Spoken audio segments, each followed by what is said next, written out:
What if I told you about an event so huge, so world-changing, it didn't just end lives, it completely reshaped how people lived, how they thought, even how they prayed. A real turning point. Sounds intense. Welcome to the deep dive. Today we're going deep, really deep into some sources you sent us. At the core of it all, Europe's deadliest pandemic. The Black Death. Exactly. The Black Death of the 14th century. You asked how it transformed. Like, everything. Society, religion, the economy. It's a question historians are still trying to fully understand. Definitely. And we've got a ton to cover, but if it's okay with you, I think we should start with the name itself. Black Death. It's such a powerful name, you know? For sure. Instantly recognizable. Like, you hear it and you immediately think, plague! Right. Yeah. But was that what people actually called it back then, like in the 1300s? You know, it's interesting. The term Black Death actually didn't pop up until much later. Think 15th, 16th centuries, particularly with Scandinavian chroniclers. Right. So if you were actually living through it, you'd likely hear it called, say, pestis, or mortalitas in Latin. Pretty straightforward, meaning pestilence and mortality. Makes sense. In English, it was the pestilence, maybe the great pestilence, to emphasize how bad it was, or simply the plague, sometimes even just the Great Death. Wow. So where did this whole Black Death thing come from? Well, those Scandinavian chroniclers, they started using terms like den sorte død in Danish or svartidagi in Icelandic. Both basically translate to the Black Death. Okay. And from there, it kind of spread into other languages. Der schwarze Tode in German, la mort noire in French. Often direct translations. It's almost like this later naming reflects how deeply, how horrifically this event stuck with people. It became like the official title for the terror, right? Like centuries later, it's what defines this moment in time. I mean, we do have that tendency to, look back and label things, categorize them, maybe make sense of them in a way. But, our source mentions Black Death, the phrase, popping up even before the 14th century. Absolutely. It wasn't like they invented the concept. The idea of Black Death as just like a synonym for death itself goes way back. You've got Homer in the Odyssey. He describes Scylla, that monster, her mouth's full of black death. Oh, yeah, I remember that. And Seneca, the Roman philosopher, he might have been the first to actually use the phrase mors atra, also Black Death, when talking about an epidemic. Though he was probably using it in a broader sense, not specifically the Black Death, just to emphasize like extreme deadliness. Okay. And then you have Jules de Courbet, this French physician in the 12th, 13th centuries. He used atremors for a really nasty pestilential fever. So it was more of a general term then, not exclusive to the 14th century event, at least not at first? Exactly. It's only later that it gets really solidified as the name for what we call the Black Death. And even then, there's a Belgian astronomer, Simon de Covino, writing in 1350, uses mors nigra in a poem, blames the plague on the planets aligning in a certain way. The stars were against us, huh? Right. But even he doesn't seem to be using it like we do today, more like death caused by disease. It's only much, much later that Black Death gets firmly attached to that specific outbreak in the 1300s. And I think it's really telling. It shows how later generations were maybe looking back with even more fear, more drama, like trying to capture just how world-changing it was. Wow, that's a really good point. It's interesting, like, the language itself evolving alongside our understanding of history. It's almost like it became more than just a disease, right? It became the Black Death. Yes, and even Cardinal Gasquet, writing centuries later, he kind of explores this.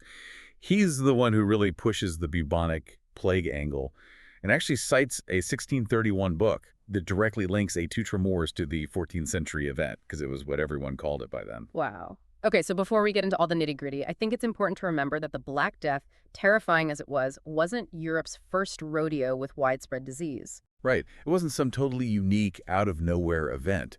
There were earlier plague epidemics. Actually, there's research suggesting Yersinia pestis, the bacteria we now know causes plague. Okay. It might have been around in Europe and Asia, way back in the late Neolithic and early Bronze Age. That's like thousands of years ago. There's even evidence of it in this really old Swedish tomb, something like 5,000 years old. Wow. Some researchers think this could be connected to what's called the Neolithic decline, around 3000 BCE, a huge population drop. So plague in some form has been with us for a long, long time. That's a pretty sobering thought. It's almost eerie to think about this bacteria, lurking around for millennia. Right. And we don't know for sure if these super old strains were the same, like how deadly they were compared to what caused the Black Death. But the first confirmed plague pandemic, also caused by Y. pestis. That was the plague of Justinian. Oh, yeah, I remember that from history class. 6th to 8th centuries CE. It hit the Eastern Roman Empire hard.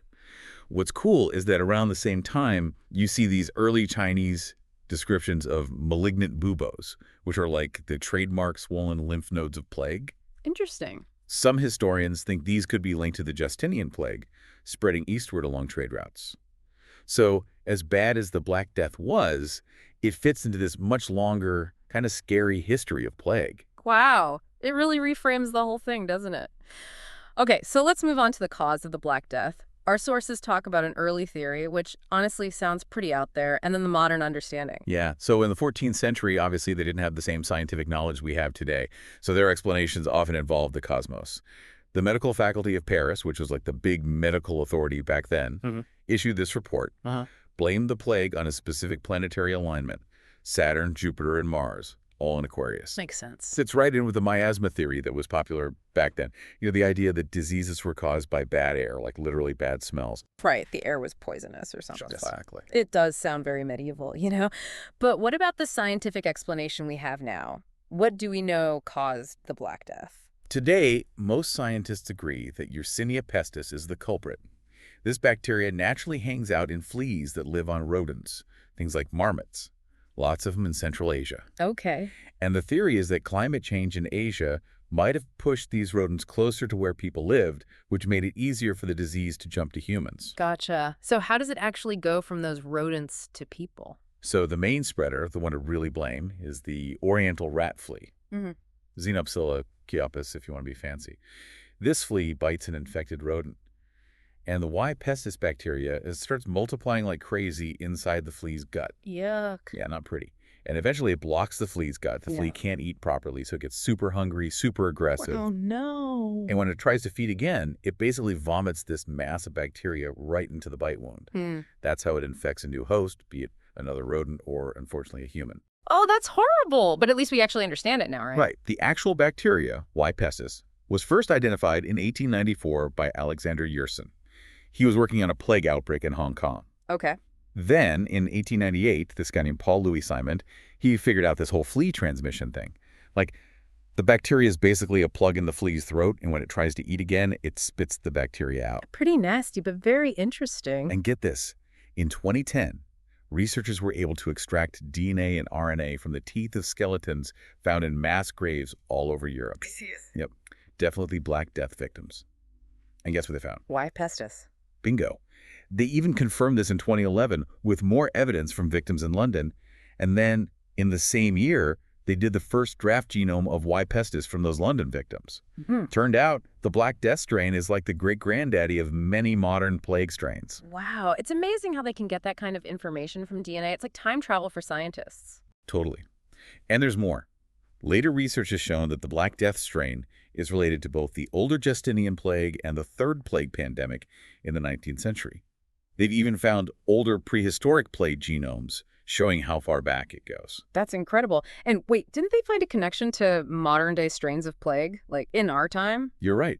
There was this crazy discovery where DNA from those 14th century London skeletons was practically identical to a strain that caused an outbreak in Madagascar just a few years ago in 2013. Wow. Okay, so it seems like Y. pestis is the culprit. Case closed. But our source does mention alternative explanations and, like, debates about all this. If it's so clear-cut, what are they still arguing about? Well, you know, with historical and scientific research, especially something this old, it's never really a closed case. One of the biggest problems is just the lack of solid data from the 14th century. Yeah, makes sense. We're talking population estimates, mortality figures, all kind of educated guesses, especially in places like England, where they hadn't done a proper census in ages. Makes it tough to be precise. So some researchers have turned to mathematical modeling, try and recreate how the plague spread. Interesting. One model came out in 2018. It suggested human fleas and body lice could have been more important spreaders than rat fleas. The idea being that the plague moved too fast and too widespread for it to just be rats doing the dirty work, so to speak. So maybe it wasn't just the rats. Right. And you have some researchers, like Lars Wallou, Monica Green, they're a little cautious about just copying the rat flea model from the third pandemic in India and applying it to medieval Europe. Different places, different times, different conditions. Makes sense. Green argues we need to look at more animals that could have been involved in the whole transmission cycle. Broaden the search, huh? Yeah. And then there's Barney Sloan, archaeologist. He's pointed out that we don't see evidence of massive rat die-offs in the archaeological record in London, for example. And the plague moved across Europe crazy fast, maybe too fast for just rats. I see. So maybe person-to-person transmission was more important than we initially thought? Could be. And that 2018 research about body lice and human fleas, it actually supports that idea. It's still being debated. Fascinating. It's like a big scientific detective story, isn't it? But even if we're not 100% sure on the exact details, it does seem like Y. pestis was the main culprit. Without a doubt. All right, let's move on to Europe in the 14th century. I mean, what made it so vulnerable to a pandemic like this? Our sources talk a lot about how, well, unhygienic things were back then. Yeah, the hygiene situation in 14th century Europe was not great. And that definitely played a huge role in how fast and how bad the Black Death spread. Remember, they didn't have the germ theory of disease, so they didn't really understand sanitation or personal cleanliness the way we do. Yeah, things were different back then. Streets in many cities were basically open sewers. Animals roaming around everywhere, fleas, lice, you name it. It was a breeding ground for disease. Our sources actually paint a pretty grim picture of all this. Streets named after literal waste, animals just wandering around major cities like it's no big deal. Yeah, and they're not exaggerating. By the early 14th century, things were so bad. In some French and Italian cities, they started naming streets after, well, human excrement. That's disgusting. Like in Paris, you had streets called things like Rue Merdu, Rue Merdelet, all basically coming from the French word for, you know. Oh, wow. And animals. Forget about it. Pigs, cows, chickens, all just hanging out in the streets of London, Paris, all over. I mean, there were laws saying people had to keep the area in front of their house clean, but nobody really followed them. Animal dung, garbage, all kinds of filth just piling up. There are even records of people complaining about the stench of horse manure, you know, and runoff from slaughterhouses, polluting everything. That's awful. And even the sanitation laws they did have were, like, the bare minimum. Think.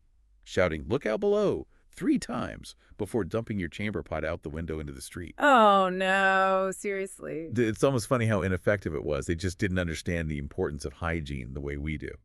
You know, what really surprised me was reading about the Christian view on bathing back then. Yeah, bathing was viewed with suspicion, like it was a temptation. St. Benedict the monk, his rules actually said bathing should be rare, especially for young, healthy people. Oh, And St. Agnes, she straight up declared she'd never bathe. really? So yeah, not a lot of emphasis on personal hygiene. Wow. Okay, so we've got a highly deadly disease, a population that doesn't understand basic hygiene. Yeah. Recipe for disaster, right? Unfortunately, yes. But let's talk about where it all began. There's actually a lot of debate about the origin of the Black Death. Oh, really? I always thought it came from China. That's what a lot of people thought for a long time. Early research pointed to Y. pestis evolving in or near China over 2,600 years ago. And then later they honed in on the Tian Shan Mountains, like right on the border of Kyrgyzstan and China. Okay. But more recent genetic studies have shown that there might be older strains in the Caucasus region, which challenges the idea that it only came from China. Interesting. Plus, there isn't a lot of physical evidence or writing from 14th century China that describes a pandemic like the Black Death happening there. You'd think there would be something, right? You'd think. Some historians, like Charles Cretan, they think the outbreaks in China during that time were probably something else, maybe typhus.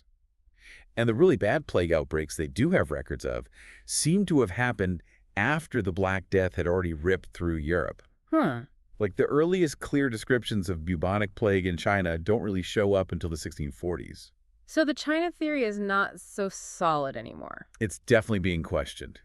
And even the idea that it spread along the Silk Road is tricky. The Silk Road was pretty messed up in the decades leading up to the Black Death. Yeah.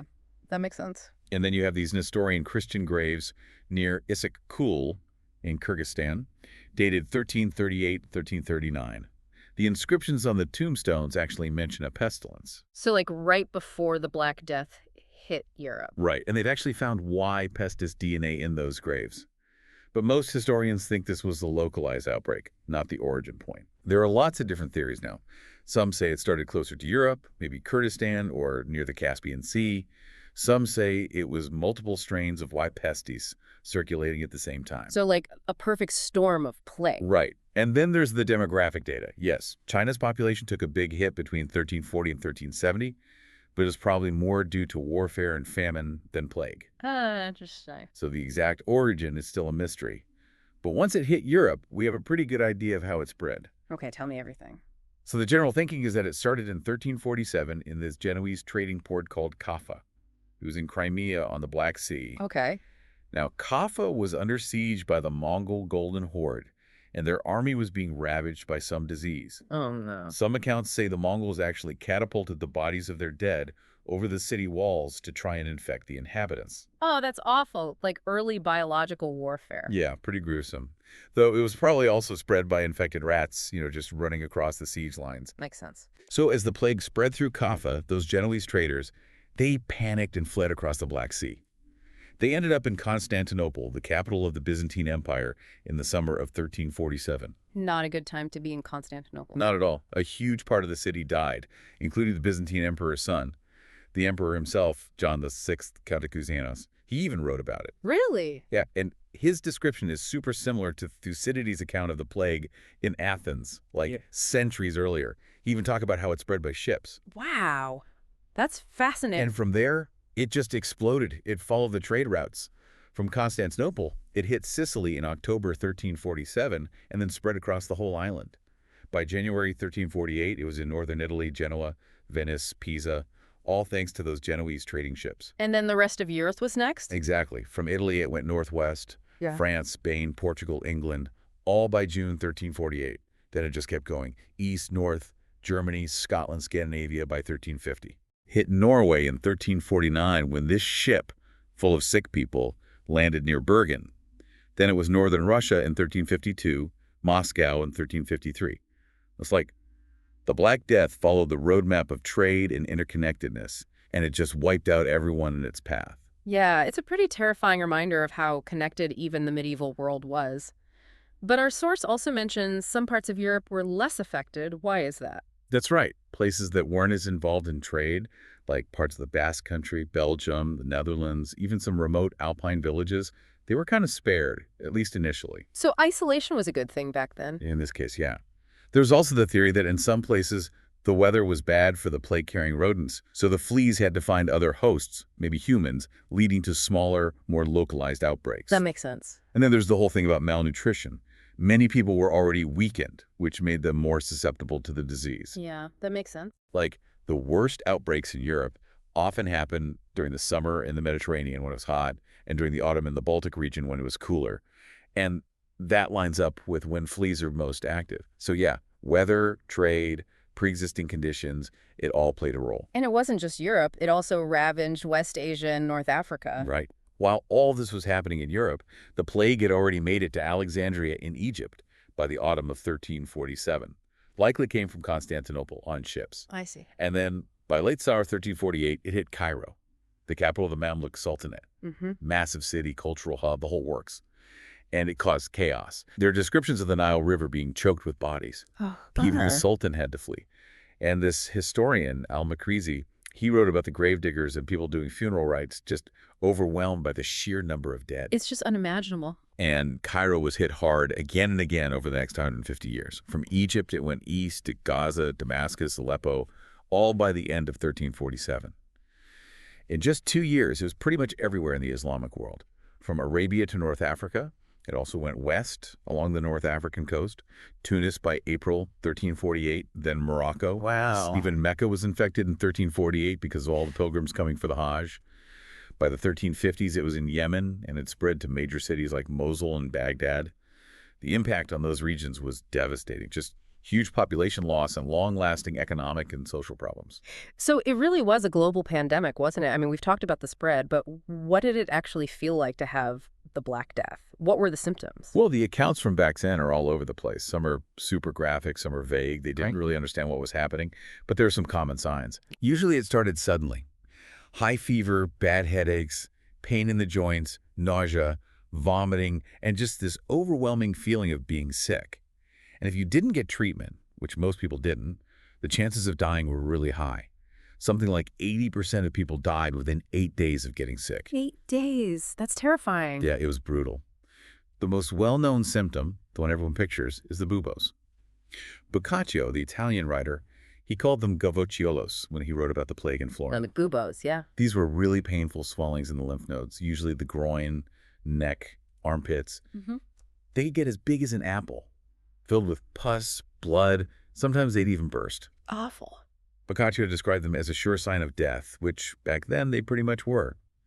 Though now we know people could recover if the buboes drained properly. Oh, okay. And then there were these small, freckle-like spots and rashes, maybe from the flea bites or just complications. I see. But bubonic plague wasn't the only form. There were other, even deadlier versions. Oh, This guy, Lodevac Halligan, he was around during the plague, and he described what we now call pneumonic plague. mnemonic. That's the lungs, You right? got it.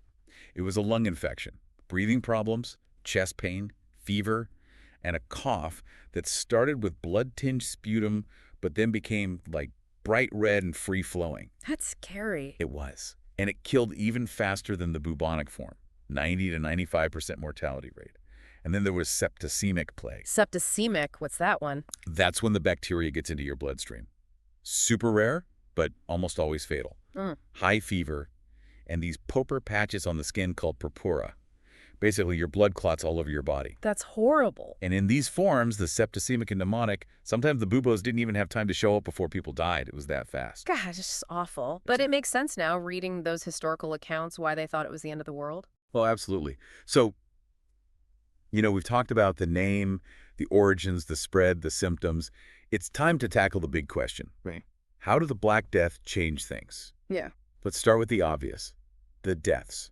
How many people actually died? Yeah. Well, it's impossible to get an exact number.